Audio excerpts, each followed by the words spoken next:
Hello mga mare, samahan niyo ko magpatanggal ng implant ngayon mga mare. Dahil hindi ko na talaga kaya to mga mare, ang dami-dami kong nararamdaman. Yan mga mare, natanggal na yung implant ko, hindi ko lang nabidyohan. Pagkatapos mga mare, dumaan na rin kami ng SM Nova dahil nagutom na kami. Akala ko masakit magpatanggal ng implant mga mare, hindi naman pala. Pagtapos namin kumain mga mare, nagpunta kami ng playground para ilaro si Chantal mga mare. Pagtapos niya maglaro mga mare, naggrocery na rin kami mga mare.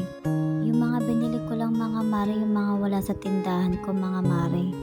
5,000 lang yung dala ko mga mare dahil yung iba hindi pa nagbayad sa akin. Sa isang linggo nga mga mare, 2 beses ako maggrocery.